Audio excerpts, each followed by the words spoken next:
everybody, and thank you to the foundation. It's really an honor and a pleasure to be here speaking with you. I think like a lot of us in the room, I find Dr. Binay Shah to be quite an inspiration. I think that when you pay attention to global issues and you pay attention to not just who's sitting in front of you in the clinic, that can really inform who you are as a physician and how you provide better care and better compassion for the patients that are sitting in front of us. So thank you to you, and really it's, like I said, it's such a pleasure to be here among such an outstanding faculty and among all of you.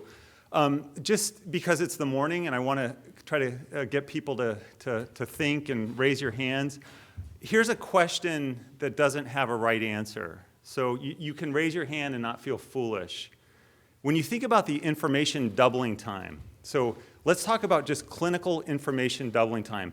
How long does it take to double the amount of information that we have? How many people think it's roughly 10 years? And I'm going to go down. And what about 5 years? Am I going to get anybody to raise their hands? Let's see. Okay, what about 2 years? Oh, good. What about 1 year? Okay, and 6 months? Anyone for 6 months? So actually, you guys are right. It's about, I was looking at it last night, it's about 1.5 years to double the amount of information that we have in the clinical world. So how do you make sense of it? I mean, to me, it's a lot like, I just came back from Italy, and you look at these buildings that took dozens and dozens of years to build, and cities that took hundreds of years to develop. And you can build something very quickly, but how meaningful is it? So I look at my role today to try to make some sense of what's out there and what's happening. Dr. Grothe was supposed to do this talk, so I was going to try to do it in a German accent, but I was practicing last night, and it turns out I don't have a very good German accent. And so I wanted to give you concepts. Dr. Akerley, one of my esteemed thoracic oncology colleagues, is in the audience. And I went to his talk yesterday, and I think it's very helpful to see what's going on in other fields, because I think that also can help us figure out where our field is going. So when I look here, we're going to talk about the IDEA trial. This was basically 3 months of adjuvant FOLFOX or CAPOX versus 6 months of adjuvant FOLFOX or CAPOX. So this really is, are we over-treating populations? And we heard this in breast cancer yesterday. If you have a curable cancer, are we over-treating certain populations? And I think that's the question that IDEA is trying to ask. So over-treatment.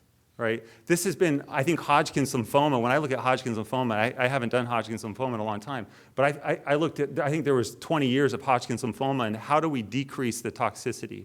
And that's what we're trying to do here, especially the toxicity from oxaliplatin, which causes horrible neuropathy.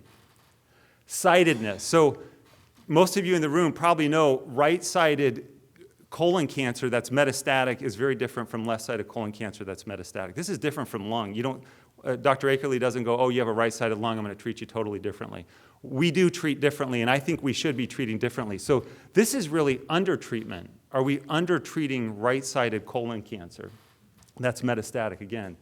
Now we start to get into the molecular findings. So the molecular profiling of tumors, we have BRAF V600E mutated colorectal cancer, and more specifically metastatic again. So here's a line here. This is going to be adjuvant and potentially curable colon cancer, and then everything below is really talking about metastatic disease.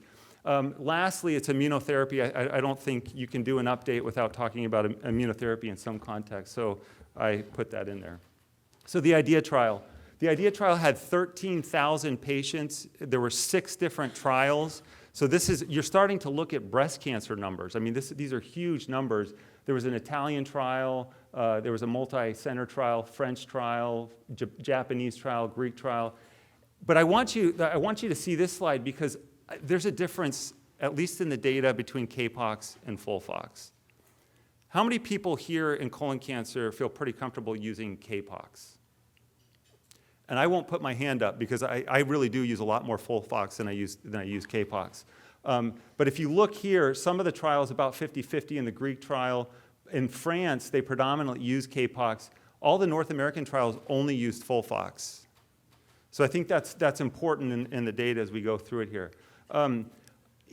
What's the idea behind the IDEA trial? So the idea behind the IDEA trial is can we get away with 3 months of adjuvant therapy, or do we need the full 6 months? And really, this is why. If you look at the neurotoxicity specifically from the oxaliplatin, if you use 3 months, you can see it's about a third of the neurotoxicity that we see using all 6 months. And that holds true for both FOLFOX and CAPOX. One thing that I'll point out is that these trials were not designed to look at CAPOX versus FOLFOX. Okay, so to try to cross-compare is a little unfair, but this sort of reflects what I feel, which is there's a little more neurotoxicity in CAPOX than there is in FOLFOX. So can we get in this 10% range of neurotoxicity and avoid this 35% range of neurotoxicity by giving 3 months of therapy? This is an important slide, and I don't know. I looked at a lot of curves yesterday, and we heard about the sheet fitting between the curves, et cetera. But basically, if you look at FOLFOX and you look at the CAPOX arm, in stage 3 now, if you look at low risk versus high risk, and high risk is defined as any T4 lesion, the primary tumor is a T4 lesion, or nodal disease, that's N2 disease. So if you look at those patients that they called high-risk stage 3, okay, it was not proven that the 3 months versus 6 months of FOLFOX was not proven that that it was non-inferior. In other words, you can't really make any conclusions from 3 months versus 6 months. Likewise, you can't make any conclusions about 3 months in the T3N1 disease or T2N1 colon cancers. So these are not proven, but if you look at high risk, if you're going to use FOLFOX, you have to use 6 months. And if you're going to use 3 months, if you're going to use CAPOX, you can use 3 months. So again, these curves split, and you can't really see that. You can see that here, but this was non-inferior, 3 months versus 6 months of CAPOX in the low-risk stage 3s, and the curves look very similar for the high-risk stage 3s with CAPOX. So again, FOLFOX didn't hold up. FOLFOX was inferior. So the definition of stage 2, T4 disease, poorly differentiated. Do you have perivascular invasion, lymphovascular invasion? Did you not get enough lymph nodes? These are the classic high-risk stage 2s. Was there obstruction or perforation? And you can see there were over 2,000 patients that were high-risk stage 2. So there were 4 of the 6 trials that allowed high-risk stage 2 patients, and they had just over 2,000 patients. And basically, the bottom line was that the endpoint was not met. So they had a pre-specified a line of non-inferiority that was not met. And if you look back here, you can see a lot of these trials had both CAPOX and FOLFOX, as I showed you earlier. So looking at it, FOLFOX, you see if you look at the 5-year disease-free survival, there's a difference of 7%. I think that's important. So for high-risk stage 2s, 3 months of FOLFOX is not as good as 6 months of FOLFOX. For CAPOX, you can see the lines are virtually cross over. So 3 months is good enough for a high-risk stage 2. And this is just the same conclusions. But basically, if you're going to use CAPOX, 3 months of treatment is adequate. And I can tell you, I'm moving towards using a lot more CAPOX now that you look at the data between high-risk stage 2 and stage 3. In fact, I saw a 16-year-old girl with a Lynch syndrome colon cancer that was a high-risk stage 2. And this is what I advise that she do, is 3 months of CAPOX. So I think to summarize the idea, can we get away with 3 months of treatment? In certain populations, you can. High-risk stage 2, 3 months of CAPOX. Low-risk stage 3, so the T3N1s, I think 3 months of CAPOX. Sorry to interrupt you, but the CAPOX is every 3 weeks with the higher dose of oxaliplatin. Yes, that's exactly right. So if you look at, and that's a good point. So if you look at the oxaliplatin dose for CAPOX, it's 130 milligrams per meter squared, whereas it's 85 milligrams per meter squared for the every 2-week FOLFOX regimen. So a lot of the idea that CAPOX may be better is that you're getting continuous infusion of 5-FU in the form of capecitabine, but you're getting more of a continuous infusion, which actually there's a trial from the 90s that showed that continuous infusion adjuvantly was better than bolus 5-FU. Even though you get the 46 or 48-hour infusion, that continuous infusion may be better, and then having early high doses of oxaliplatin may also be better. So we'll move towards metastatic colon cancer now, and what influences our treatment choices in metastatic colon cancer. So I think there's a lot of factors. Probably the most important is who's sitting in front of you, what do they look like, what is their performance status, what is their age. But the couple of things I wanted to talk about today, again, are sidedness, so the tumor location, the primary tumor location, and then the molecular characteristics as well, which I'm not going to get into HER2, and I'm really not going to go through RAS, but BRAF and microsatellite unstable tumors. So I wanted to put up here, I sit on the guidelines for unknown primary, and we had our panel meeting, and this always comes up of should we be doing next generation sequencing, which I think brings up the issue of cost. I think it brings up the issue of how many people are we actually benefiting by doing next generation sequencing on all these patients that are coming through. But I do want to point out that in the NCCN guidelines for colorectal cancer, it does say that all tumors should have expanded RAS testing or KRAS and NRAS, BRAF mutations as part of a next generation sequencing or individually. But when you do those individually, the cost is usually more than just doing the whole panel. So here's the pie. You can see RAS mutations are close to half, 40 to 50%.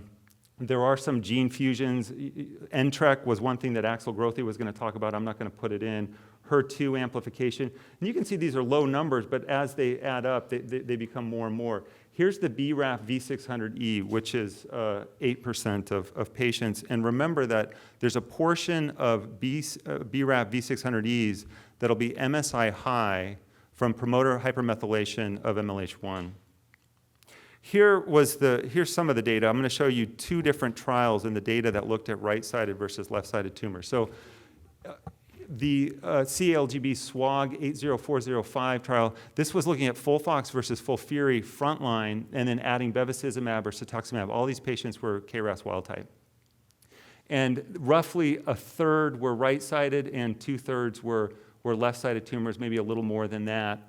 But if you looked at the median overall survival of the tumor being left-sided, so again, these are all metastatic patients, but they were very different biologically. So this was more than a year more of median overall survival if your primary tumor was left-sided, so sigmoid colon cancer, descending colon, or rectal. What was interesting is that if the patients that got frontline or first-line cetuximab, if they were primary right-sided, their survival got worse. And if they were primary left-sided, their survival got better. Now, you guys probably saw this Italian study with FOLFOXIRI plus Bev versus FOLFIRI versus Bev. And again, this is first line. And you don't have to see very well, even from the very back, but this bottom line here, where the median overall survival is very poor, these are right-sided tumors that were treated with FOLFIRI bevacizumab up front. And then you can see that the curve kind of goes into the left-sided primary tumor curves here with FOLFOXIRI. So triplet improved outcome in right-sided cancers, and by triplet, we're talking about 5-FU, oxaliplatin, and irinotecan plus bevacizumab. So what are our treatment options in first line? And to summarize, you're looking at left-sided, you're looking at versus right-sided, and what should we be doing? And if you have aggressive cancers that are right-sided, FOLFOXIRI Bev, I still think if the patient can tolerate this regimen, if they're young enough to tolerate the regimen, I think this should be our standard regimen for somebody that comes in that's fit enough to tolerate FOLFOXIRI and bevacizumab. we still, in the United States, I think by far, FOLFOX and bevacizumab is still the most commonly used frontline metastatic colon cancer regimen. Here, for left-sided tumors, you should really think about EGFR if they're KRAS and BRAF wild type and NRAS wild type.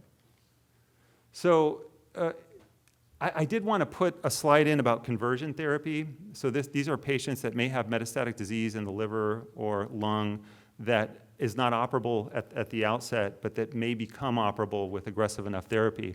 And you can see here that basically, if they're right-sided, FOLFOXIRI and bevacizumab is the right answer. For left-sided, EGFR, they don't have a higher response rate, but they have deeper responses. So using EGFR in the front line on left-sided, they do have deeper responses. So that was the piece on sidedness, and again, undertreatment. Are we undertreating right-sided metastatic colorectal cancer? Now I'll briefly talk about BRAF mutations in colorectal cancer. So we've all seen the MAP kinase pathway, and when BRAF, when the mutation V600E happens, you have a constitutively active RAF, which constitutively activates the MAP kinase pathway, leading to tumor cell proliferation and survival. These do appear to be mutually exclusive with KRAS mutations. And they're found, it depends on where you look, anywhere from about 5 to 15% basically of colorectal cancer. This is data from the PTAC study. This was looking at adjuvant FOLFIRI, which did not work. So don't use adjuvant FOLFIRI. But looking at the data, BRAF did predict a much less of a survival. So BRAF is a negative predictive or a negative prognostic mutation.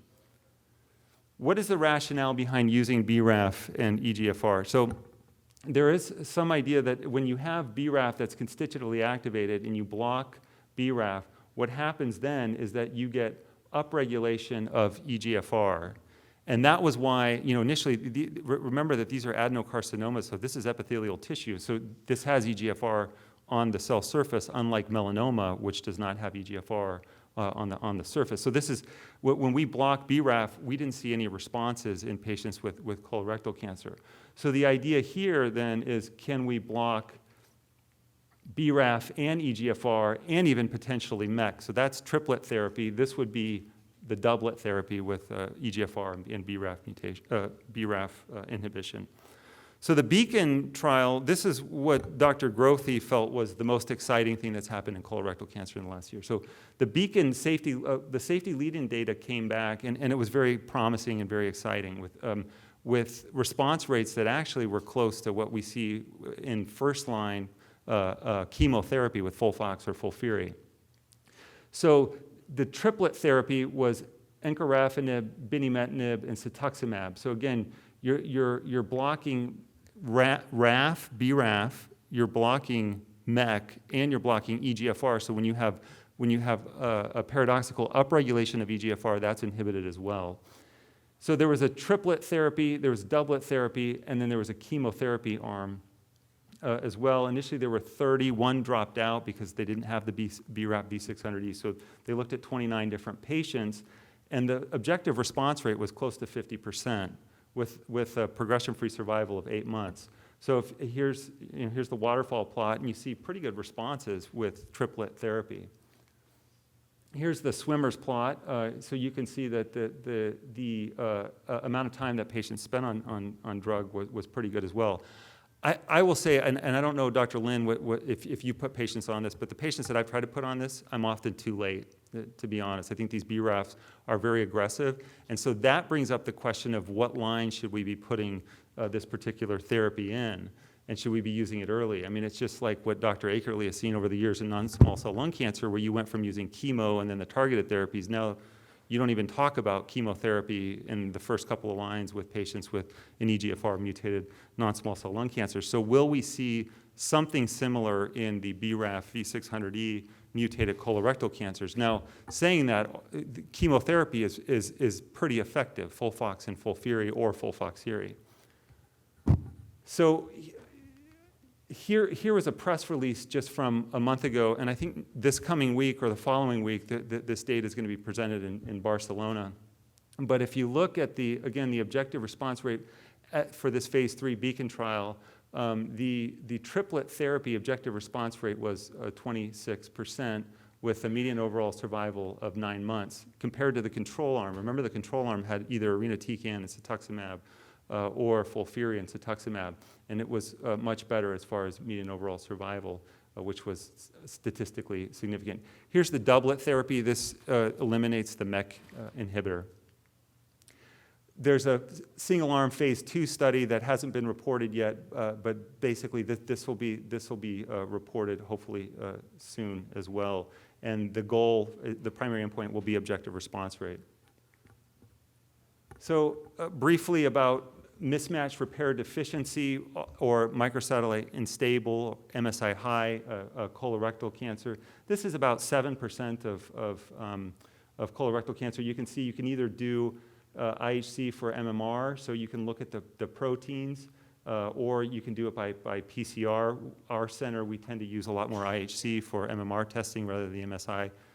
But if you get Foundation Medicine, remember that Foundation Medicine has something like 120 different microsatellites that they look at, and they do MSI by PCR as well.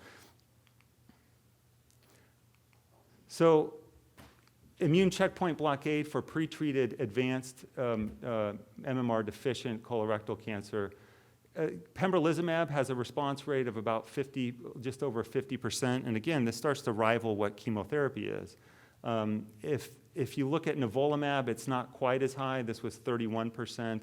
And Checkmate, which was Nivo plus Ipi, and this was Nivo 3 milligrams per kilogram, Ipi 1, so this was the 3 and 1, a little different than what we see in melanoma and even in non-small cell lung cancer where they've studied this dosing. But if you look at the response rate here, this now rivals our best chemotherapy. The problem with this is again, toxicity. So there was Checkmate 142 looking at Nivo and Ipi, again, the 1 and 3, and there is a first-line arm that I have not seen data for yet for the first line, but they have reported their second line and beyond. And again, the data looks very good for Nivo, Ipi in MSI high or MMR deficient tumors. There are a subset of patients that don't respond and appear to have very rapidly progressive disease on the regimen. So I do want to get to the AEs. If you look at it, and this was mentioned in the small cell lung cancer talk yesterday, if you look at grade 3, grade 4 AEs, and I don't expect you guys to be able to read this, but it's for Nivo plus Ipi, it's over 30%. It was 32% grade 3 and grade 4. And if you look at Nivo alone, that's right around 20%. So I think the trade-off is toxicity and knowing when to use Nivo plus Ipi. I don't tend to use Nivo plus Ipi unless it appears to be a very aggressive tumor type. So this also begs the question, with those kinds of response rates, when you're seeing Nivo Ipi with an objective response rate of 52%, which rivals chemotherapy, should it be used in the front line because we see these durable responses? And I think that's a fair question. So that's being evaluated right now, looking at first-line immunotherapy and MSI high colorectal cancer, the Comet trial, which we're awaiting, and then there's a Keynote trial that's going to be reported as well with pembrolizumab up front. So to go back and conclude, the questions are we over-treating populations that have curable colorectal cancer? And this is the 3 months versus 6 months.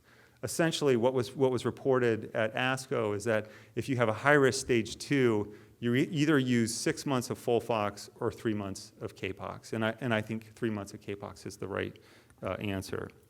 The first line, based on sidedness, if you're right-sided sidedness, I still think you should really think about FOLFOXIRI and bevacizumab.